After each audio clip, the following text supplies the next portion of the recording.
जय श्री राधे कृष्ण। आइए सुनते हैं शीतला सप्तमी व्रत की कथा। चैत्र मास कृष्ण पक्ष की सप्तमी तिथि के दिन शीतला सप्तमी का व्रत धारण किया जाता है और इसके अगले दिन शीतला अष्टमी यानी कि बसौड़ा का पर्व मनाया जाता है। धार्मिक दृष्टि से इस दिन का बड़ा ही विशेष महत्व माना गया है।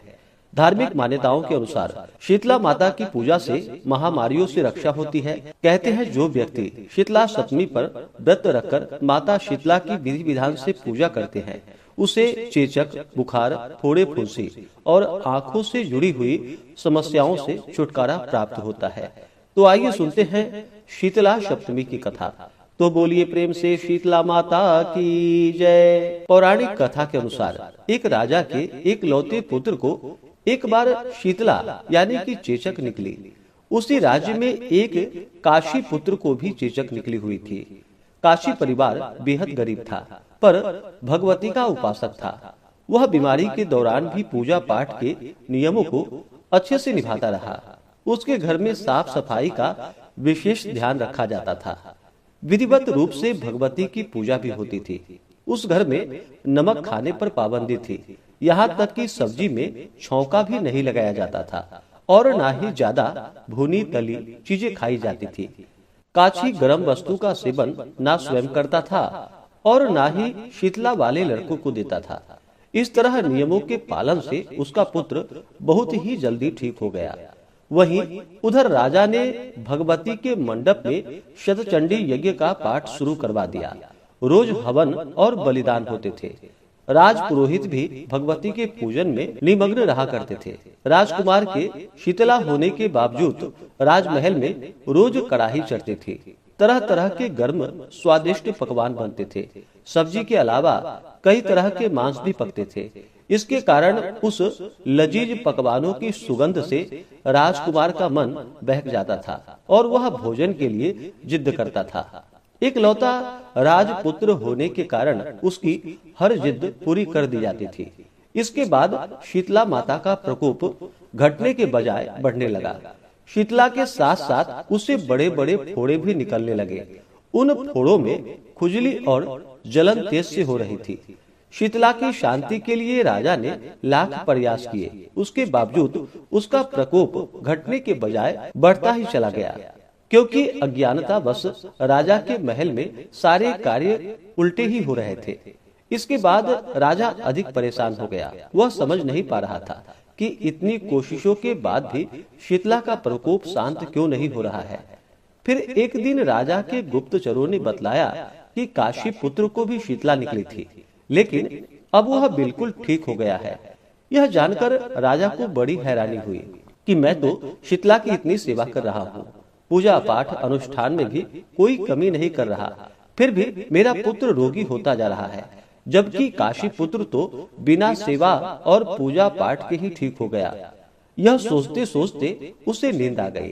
तभी श्वेत वस्त्र धारण की हुई भगवती ने राजा के स्वप्न में दर्शन देकर कहा कि हे राजन, मैं तुम्हारी सेवा से प्रसन्न हूँ, इसलिए तुम्हारा पुत्र अभी जीवित है। उसके ठीक न होने का कारण यह है कि तुमने शीतला के समय पालन करने वाले नियमों का तुमने उल्लंघन किया है। तुम्हारे इस हालत में नमक पर पाबंदी लगाना चाहिए। नमक से रोगी की फोड़ों में खुजली बढ़ जाती है। बिना छौंक वाली सब्जियों का सेवन करना चाहिए, क्योंकि छौंक के गंध से रोगी का मन मचलता है। इसके अलावा रोगी को किसी के पास आना जाना भी नहीं करना चाहिए, इससे रोगों का संक्रमण फैलता है। अतः इन नियमों का पालन करोगे तो तुम्हारा पुत्र अवश्य ही ठीक हो जाएगा। विधि समझाकर देवी अंतर ध्यान हो गई। सुबह उठते ही राजा ने देवी के आज्ञा अनुसार सभी नियमों का पालन करना शुरू कर दिया। इससे राजकुमार की सेहत में भी सुधार नजर आने लगा। अंततः वह ठीक हो गया। शीतला माता की पूजा के अलावा इस दिन भगवान श्री कृष्ण और माता देवी की का विधिवत रूप से पूजन करके मध्यकाल में सात्विक चीजों के भोग लगाने की मान्यता है। इस तरह पूजन और कथा वाचने से पुण्य की प्राप्ति होती है और कष्टों का निवारण होता है।